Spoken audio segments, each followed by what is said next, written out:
Welcome to sauce TV. నేను మీ ఆబిద్ హుసేన్. ఏం కొనేటట్టు లేదు, ఏం తినేటట్టు లేదని పాటైతే ఎవరు రాశారో కానీ ప్రస్తుతం పరిస్థితి అదే విధంగా ఉంది. మరి దీని మీద ప్రజలు ఏమనుకుంటున్నారు, వాళ్ళ అభిప్రాయం తెలుసుకుందాం. మనతో పాటు మాట్లాడేందుకు కొంతమంది ఉన్నారు ఇక్కడ, వారితో మాట్లాడదాం. చెప్పండి, మనం పాట విన్నాం అప్పుడు ఏం కొనేటట్లేదు, ఏం తినేటట్లేదని. సో ఈ ధరలు రోజు రోజుకి పెరిగిపోతున్నాయి, నిత్యావసర ధరలు. దీని మీద మీ అభిప్రాయం ఏంటి? సాస్ టీవీ ప్రేక్షకులకు అందరికీ నమస్కారం. ఈరోజు మీరు అడిగిన ప్రశ్నకి సమాధానంగా, గతంతో పోలిస్తే ఇప్పుడు పెద్ద పెరిగిన విధానం కనిపించడం లేదు. గతంలో ఏ విధమైన రేట్లు ఉన్నాయో దానికి ఒక 5% 10% వేరియేషన్లోనే ఈరోజు నిత్యావసర వస్తువుల ధరలు ఉన్నాయి. అంటే ఇప్పుడు ఆయిల్ తీసుకుంటే ఆయిల్ ధర విపరీతంగా పెరిగిపోయింది. దాదాపు 25% పెరిగిందని చెప్తూ ఉన్నారు. జిఎస్టీ వేయడం వల్ల పెరిగిందని. సార్, ఇవన్నీ ఏంటంటే రైతులు పామ్ ఆయిల్ ఉంది. పామ్ ఆయిల్ రైతుల దగ్గరికి వెళ్తే వాళ్ళ బాధలు 1,00,000. ఎందుకంటే వాళ్ళు ఏది కూడా ఉన్న వాటిల్లో ఏది కూడా వాళ్ళకి అనుకూలమైన రేట్లు రైతు పరంగా లేవు. రైతులకి అన్ని విధాల కెమికల్స్ కానీ, పెస్టిసైడ్స్, ఫెర్టిలైజర్సు, లేబర్ కాస్టు టోటల్గా అన్ని విధాలా పెరిగినాయి. అక్కడ పెరిగినప్పుడు ఆటోమేటిక్గా మార్కెట్లోకి వచ్చేటప్పటికి ప్రతి ఐటెం పెరగద్ది. మరి చెప్పండి, రోజు రోజుకి నిత్యావసర సరుకులు పెరుగుతున్నాయి, ఆయిల్ ధరలు అయితే మరింత పెరిగాయి. మరి దీని మీద మీరు ఏమంటారు? నిత్యావసర వస్తువులు గతంతో పోల్చుకుంటే ఎప్పటికప్పుడు పెరుగుతూనే ఉన్నాయి. ఈరోజు కొత్తగా పెరిగినాయి కాదు. కాకపోతే ఎప్పుడు పెరిగినా కూడా మనం ఎక్కువ పెరిగినాయి అనుకుంటుంటాం. మనం చెప్పిన చంద్రారెడ్డి గారు చెప్పినట్టు తగ్గినప్పుడు అనుకోం, కొంచెం పెరిగినప్పుడు ఏంటంటే అవి పెరిగినాయి అనుకుంటాము. ఇదే టమాటా ధరలు ఒకప్పుడు మనం 200 కూడా కొన్నాం. ఎర్రగడ్డ మనం 150 200 కూడా ఎర్రగడ్డలు కొన్నాము.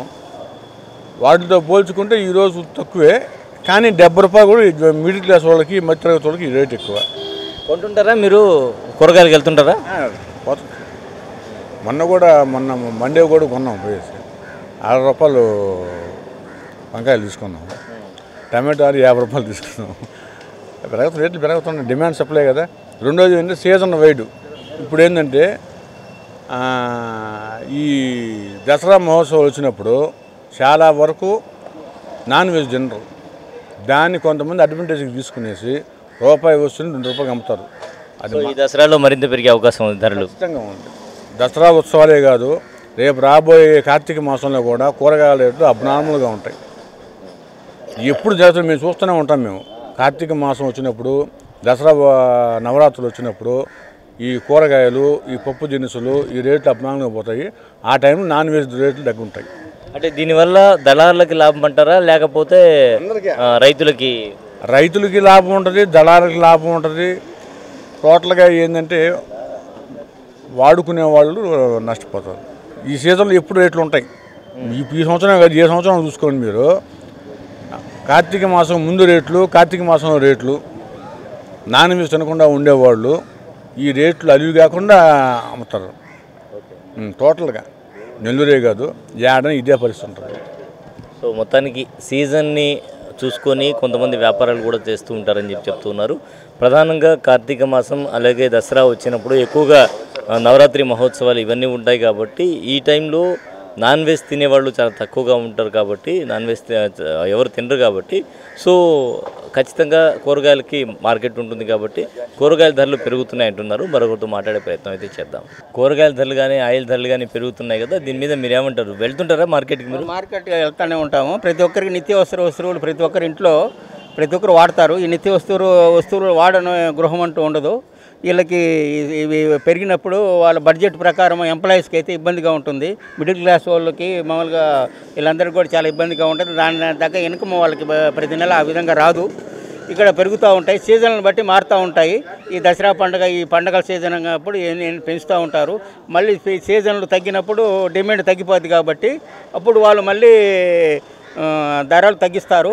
ఈ సీజన్లను బట్టి వాళ్ళు వ్యాపారం చేసుకుంటారు. దళారులు కానీ, లేకుంటే మీడియేటర్లు కానీ ఇట్లా రైతుల దగ్గర నుంచి కొనేసి వాళ్ళు రైతులు ఆదాయం పొందేటట్టుగా, మీడియేటర్ ఆదాయం పొందేటట్టుగా గోడౌన్లో పెట్టి సరుకుని సీజన్లప్పుడు ఈ విధంగా వాళ్ళు చేస్తూ ఉంటారు. అంటే ప్రధానంగా ఇప్పుడు కేంద్రం ఏం చెప్తుందంటే రైతులు లాభపడాలి కాబట్టి ట్యాక్స్లు వేసి జిఎస్టీ వేసేసి ఇప్పుడు ఆయిల్ రేట్స్ పెంచామని చెప్పి చెప్తూ ఉన్నారు. దీనివల్ల అదే 150 రూపాయలు ఉండేది 170 రూపాయలు, ఇట్లా ఒక 30 రూపాయలు ప్రతి ప్యాకెట్ మీద పెరిగింది. సో దీన్ని మీరేమంటారు? దీనివల్ల రైతు అయితే లాభపడతాడు, ఓకే, మరి సామాన్యుడికి ఆ విధంగా ఆదాయం రావట్లేదు కదా, దాని మీద మీరేమంటారు?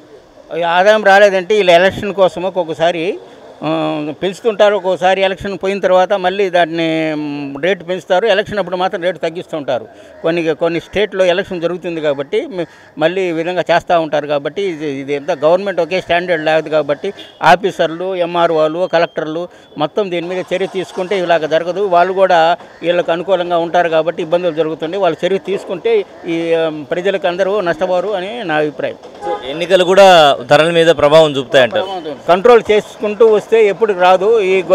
వీళ్ళ మీద రైడ్ చేయాలి, ఈ గోడౌన్ల మీద ఇటంతా మీద వాళ్ళకు ఈ రాజకీయ నాయకుల అండతో వాళ్ళంతా ఆ పనులు చేస్తుంటారు. కాబట్టి రాజకీయ నాయకులు చర్య తీసుకొని కలెక్టర్లు, ఎంఆర్ఓలు, ఆర్డీఓలు ఎన్ని చర్య తీసుకుంటే ఈ విధమైనటువంటి ధరలు తగ్గుతాయని నా ఆలోచన. సో రాజకీయ నాయకులు కూడా దీనికి కారణం అంటారు.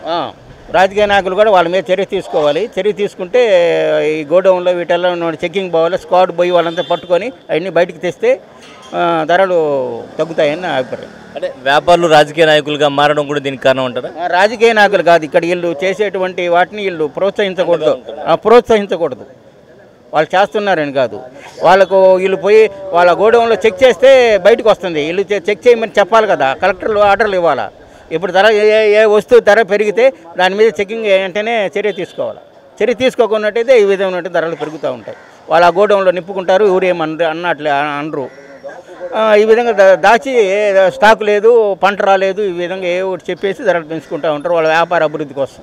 లేనటువంటి మార్కెట్ని క్రియేట్ చేస్తూ ఉన్నారు. ఎక్కడైతే డిమాండ్ ఏదైతే ఉంటుందో లేని డిమాండ్ని క్రియేట్ చేసి ఒక్కసారిగా ధరలు పెంచేస్తూ ఉన్నారు. దీనికి కొంతమంది రాజకీయ నాయకుల అండ కూడా ఉంది. రాజకీయ నాయకుల అండ లేకపోతే అలాగే ఎలక్షన్స్ సీజన్ని చూసుకొని కూడా వ్యాపారులు ధరలు పెంచుతూ ఉన్నారు. ఎలక్షన్ సీజన్ ఉందనుకోండి, ధర తక్కువగా ఉంటుంది. ఎలక్షన్స్ అవగానే ధరలు పెరుగుతాయి. ఇటువంటి పరిస్థితి ఉంది అంటున్నారు.